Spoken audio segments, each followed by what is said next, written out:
eski ömür şiirlerinden. Çöl tarafının hayatından. Yazan Mehmet Nusret. Çöl tarafının köylüleri Kültebege tırmanır.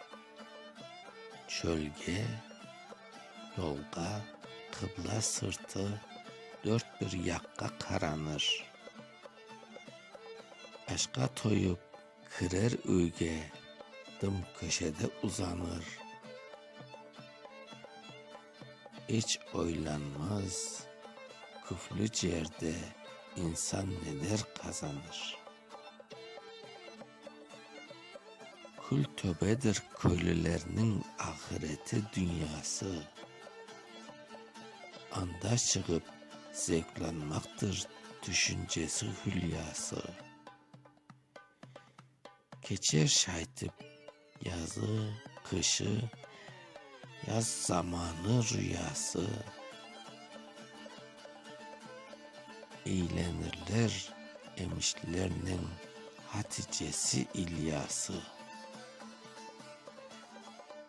Üyle avın gün savgan, endi toplaşırlar salkınga.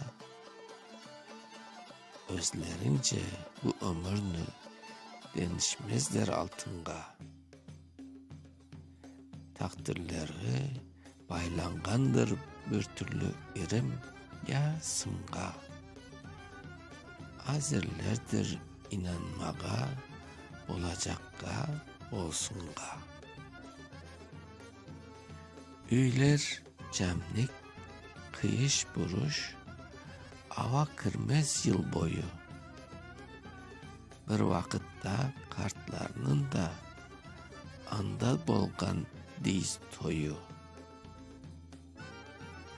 Yantayıp kırer, üyün bolsun dep geçinir bir soyu. Bir talayın ömrüdür, bir eşkimen bir koyu. Tavuk töle, insan yurtu bir bakışta bilinmez. Yerge yatıp kapılardan ekilmesen kırılmaz.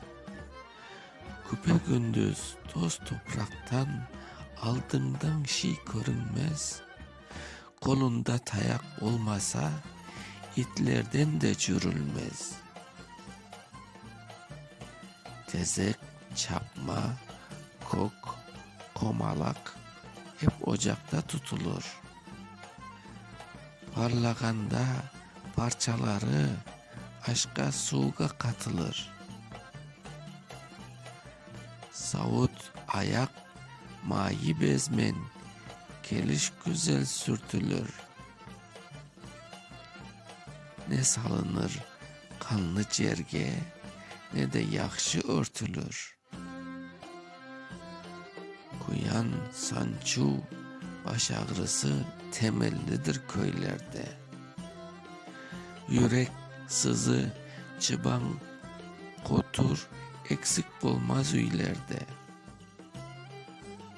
Mal meyitinin kurbaları tesilir üylerde. Çukunç bar dep oylanmazlar, alganlar bu şiilerde. Doğmak, ölmek, ömür sürmek, barlı carlı yaşamak. Kader derde boy sunarlar, kıdırmazlar kaçamak. Derler ebed borcumuzdur, akbergenin aşamak. Süzeklerini okuturlar, olmasa da tutamak.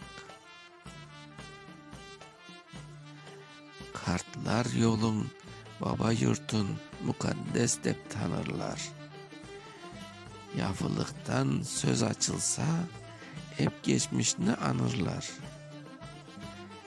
Ne kaygırır durmuşundan ne de ibret alırlar.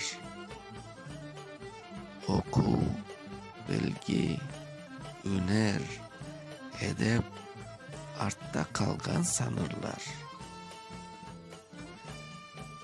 Kuyunun artı koy avladır. Aldı desen egerek. Kur almazsın bir top şeşek, ya yeşergen bir terek.